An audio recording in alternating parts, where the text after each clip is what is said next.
नमस्कार मित्रांनो, अभ्यासवाणी या चॅनलवर तुमचं स्वागत आहे. अभ्यासवाणी, रोज अभ्यास, रोज प्रगती. कालच्या व्हिडिओमध्ये आपण एक महत्त्वाची गोष्ट समजून घेतली.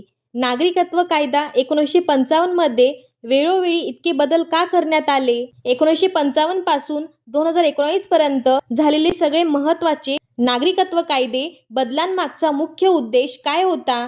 OCI आणि PIO यांचा समावेश का झाला? हे सगळं आपण काल डिटेलमध्ये पाहिलं. पण आता एक नॅचरल प्रश्न उभा राहतो. हे सगळे कायदे आणि बदल झाले, पण प्रत्यक्षात नागरिकत्व मिळतं तरी कसं? म्हणजे जन्माने नागरिकत्व म्हणजे नेमकं काय? वंशाने नागरिकत्व कधी मिळतं? नोंदणी आणि स्वीकृती यात फरक काय? आणि एखादा प्रदेश भारतात सामील झाला तर तिथल्या लोकांना नागरिकत्व कसं मिळतं? म्हणूनच आजच्या व्हिडिओमध्ये आपण पाहणार आहोत नागरिकत्व संपादनाचे मार्ग, जे प्रत्येक नागरिकाला माहीत असायला हवेत आणि परीक्षांना तर हमखास आवडतात. आज आपण स्टेप बाय स्टेप सोप्या उदाहरणांसह समजून घेणार आहोत. कालचे बदल समजले असतील तर आजचा हा विषय तुम्हाला अजून जास्त क्लिअर आणि लॉजिकल वाटेल. चला तर मग सुरुवात करूया. नागरिकत्व मिळवण्याच्या पहिल्या आणि सगळ्यात महत्त्वाच्या मार्गापासून, जन्माने नागरिकत्व. पण इथे लक्षात ठेवा, जन्माने नागरिकत्वाचे नियम वेळोवेळी बदलले गेले आहेत.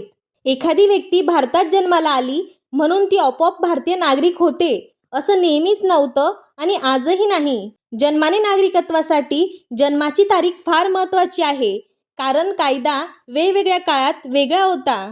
आता आपण पाहणार आहोत जन्मतत्वाच्या नागरिकत्व मिळवण्याबाबतच्या तरतुदी. 26 जानेवारी 1950 या दिवशी किंवा त्यानंतर आणि 1 जुलै 1987 पूर्वी भारतात जन्मलेल्या व्यक्ती त्याच्या आई वडिलांच्या राष्ट्रीयत्वाचा विचार न करता भारताचा नागरिक असेल. म्हणजे या काळात नियम खूप सोपा होता.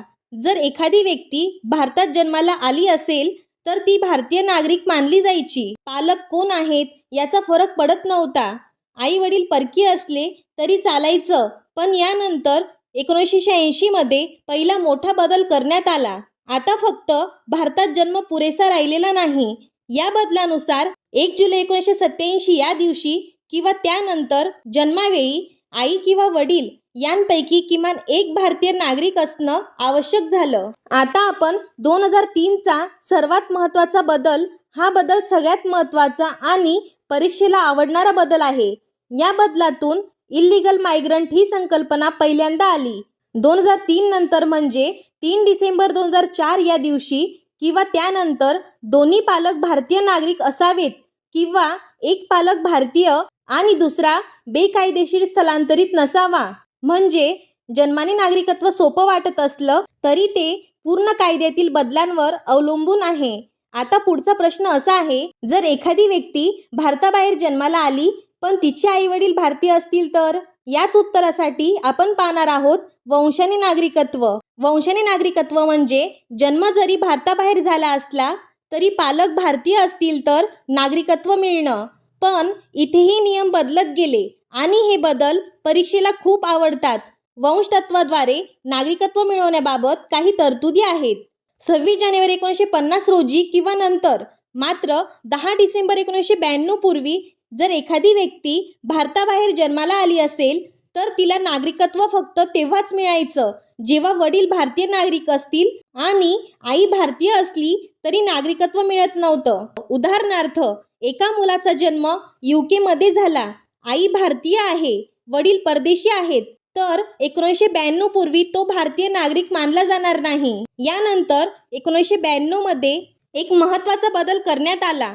10 डिसेंबर 1992 रोजी किंवा नंतर भारताच्या बाहेर जन्मलेला व्यक्ती जर भारताचा नागरिक असेल तर त्याचे आई किंवा वडील यांपैकी कोणीही भारतीय असला तरी चालेल. उदाहरणार्थ, एका मुलीचा जन्म USA मध्ये झाला, आई भारतीय नागरिक आहे, तर 1992 नंतरच्या बदलानुसार ती भारतीय नागरिक ठरू शकते. यानंतर 2003च्या बदलाने वंशाने नागरिकत्वात पण इल्लीगल मायग्रंट ही संकल्पना लागू झाली. 3 जुलै 2004च्या पुढे दोन्ही पालक भारतीय असावेत किंवा एक पालक भारतीय आणि दुसरा इल्लीगल मायग्रंट नसावा. उदाहरणार्थ, जन्म दुबईमध्ये झाला, वडील भारतीय आहेत, आई बेकायदेशीर स्थलांतरित आहे तर 2003 नंतर नागरिकत्व मिळणार नाही. 2003 नंतर आणखी एक अट आली. 3 डिसेंबर 2004च्या पुढे भारताच्या बाहेर जन्मलेला व्यक्ती किंवा वंशतत्वाने भारताचा नागरिक असणार नाही. मात्र जन्मानंतर 1 वर्षाच्या आत किंवा केंद्र सरकारच्या संमतीने जन्माची नोंद भारतीय दूतावासात केल्यास तो भारताचा नागरिक बनू शकेल. त्यासाठी त्याच्या पालकांना अर्ज करावा लागेल. वंशाने नागरिकत्व हे परदेशात राहणाऱ्या भारतीयांसाठी फार महत्त्वाचं आहे. पण जर एखादी व्यक्ती भारतीय नसूनही भारताशी जवळचा संबंध ठेवत असेल तर तिला नागरिकत्व मिळू शकतं का? याच उत्तरासाठी आपण पाहणार आहोत नोंदणीद्वारे नागरिकत्व. तर बघा, कोणाला नोंदणीद्वारे नागरिकत्व मिळू शकतं? जर एखादी परदेशी व्यक्ती भारतीय नागरिकाशी विवाहबद्ध असेल आणि किमान 7 वर्ष भारतात राहिली असेल तर ती नोंदणीद्वारे नागरिकत्वासाठी अर्ज करू शकते. उदाहरणार्थ, एका फ्रेंच नागरिक महिलेने भारतीय नागरिकाशी लग्न केलं आणि 7 वर्ष भारतात राहिली, ती नोंदणीद्वारे नागरिकत्वासाठी इलिजिबल ठरते. यात अजून एक गोष्ट लक्षात ठेवा, जर भारतीय पालकांचे एखादं मूल ज्याचे आईवडील भारतीय नागरिक आहेत पण ते भारताबाहेर राहतात तर त्या मुलाला नोंदणीद्वारे नागरिकत्व देता येतं. यात अजून एक पॉइंट आहे, जर एखादी व्यक्ती भारतीय नागरिक होती किंवा तिचे पालक किंवा आजी आजोबा भारतीय होते तर तिला नोंदणीद्वारे नागरिकत्व मिळू शकतं. उदाहरणार्थ, एका व्यक्तीचे आजोबा भारतीय होते पण तो स्वतः परदेशात जन्मला, तो नोंदणीद्वारे अर्ज करू शकतो. OCI किंवा PIO कार्डधारक व्यक्ती ज्यांनी ठराविक कालावधी भारतात वास्तव्य केलं आहे त्यांना नोंदणीद्वारे नागरिकत्व मिळण्याची संधी असते. तर मित्रांनो, आज आपण भारतात नागरिकत्व मिळण्याचे 3 महत्त्वाचे मार्ग पाहिले: जन्माने, वंशाने आणि नोंदणीद्वारे नागरिकत्व. लक्षात ठेवा, जन्म, भारतात जन्म झाला पण वर्ष आणि पालकांची स्थिती फार महत्त्वाची. वंश, पालक भारतीय असणं निर्णायक ठरतं. नोंदणी, सरकारकडे अर्ज करून अटी पूर्ण केल्यावर नागरिकत्व. आणि इथेच एक एक्झाम ट्रॅप लक्षात ठेवा, हे तिन्ही मार्ग ऑटोमॅटिक नसून कायद्यातील अटींवर अवलंबून आहेत.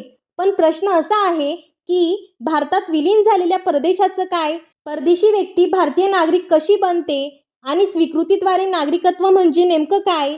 या सगळ्यांचं उत्तर आपण पुढच्या लेक्चरमध्ये पाहणार आहोत. हा व्हिडिओ युजफुल वाटला असेल तर लाईक करा, सबस्क्राईब करा, कारण इथे आपण फक्त शिकत नाही तर प्रश्न कसे विचारले जातात तेही समजून घेतो. अभ्यासवाणी म्हणजे कन्सेप्ट बेस्ड लर्निंग. थँक्यू. अभ्यासवाणी, रोज अभ्यास रोज प्रगती.